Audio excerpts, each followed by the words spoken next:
Good morning, dear students. Why do we try and divide history into different periods? तो हम इतिहास को क्यों हम ये प्रयास करते हैं अलग हिस्टोरिक पीरियड में डिवाइड करने के लिए?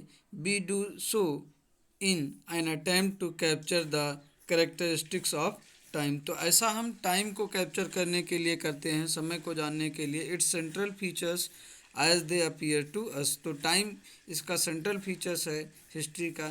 सो the term through which be periodise date is, तो जो टर्म हम यूज करते हैं पीरियडाइज करने के लिए, टाइम डिवाइड करने के लिए, demarcate the difference between periods. तो जो हमें टाइम मेंशन करने से डिफरेंट बिटवीन द पीरियड, जो दोनों में अंतर है, दोनों समय में, काल में जो अंतर है वो हमें पता चलता है। Demarcate the difference between periods become important. They reflects our ideas about the past. इसमें हम अपने पास्ट की आइडियाज़ को रिफ्लेक्ट करते हैं। They show how we see the significance of change. और ये समय ये भी बताता है कि कैसे पहले समय में क्या था, आज कैसे है। तो ये इसका भी महत्व है। From one period to the next period. Mill thought that the all Asian society were at a lower level of civilization than Europe. और मिल का ये विचार था कि जितने भी एशियन सोसाइटी थे, एशिया में रहने वाले लोग यूरोप की सभ्यता से पीछे हैं। According to his telling of history, उन्होंने इतिहास में क्या बताया अपने इतिहास लिखते समय? Before the British came to India, तो ब्रिटिश भारत में आने से पहले, ब्रिटिश लोग जब भारत में आने से पहले के समय का वर्णन उन्होंने किया। Hindu and Muslim despots ruled over the country. तो हिंदू और मुस्लिम का शासन था। रिलीजियस इंटॉलरेंस था, कास्ट टैबूज था and superstitious practices dominated. तो हिंदू मुस्लिम का शासन था।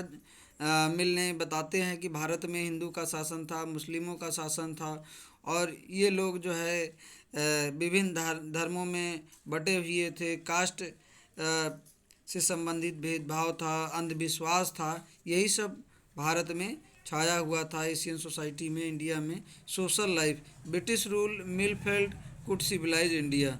और ब्रिटिश लोग ये सोचते थे ये कि इंडियन को सिविलाइज किया जा सकता है। मींस ब्रिटिश रूल जो है, British rule could civilize India. तो ये मिल का विचार था कि ब्रिटिश का शासन इस्टेब्लिश करके भारत में इंडिया को सिविलाइज किया जा सकता है।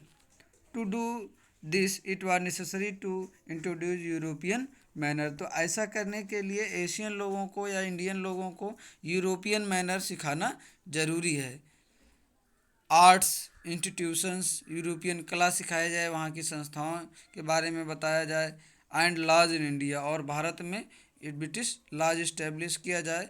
Mill in fact suggested that the British should conquer all the territories in India to ensure the enlightenment and happiness of the Indian people. तो मिल ये सुझाव दिया कि इंडिया के जितने भी एरिया हैं, टेरिटरी हैं, सीमाएं हैं, सब पर ब्रिटिश का राज हो, ताकि ज्ञान का प्रसार भारत में किया जाए। ऐसा मिल ने अपने इतिहास में लिखा है। तो जैसा कि मेंशन किया है, Mill in fact suggested that the British should conquer all the territories in India. जितनी भी टेरिटरीज हैं सब पर विजय प्राप्त करें British. To ensure the enlightenment and happiness, ताकि नॉलेज हर जगह मिल सके सभी भारतीयों को, और हैप्पीनेस प्रसन्नता हो ऑफ इंडियन पीपल, भारतीय लोगों को। For India was not capable of progress without British help. तो बिना ब्रिटिश के हेल्प के इंडिया का विकास नहीं हो सकता था। Thank you.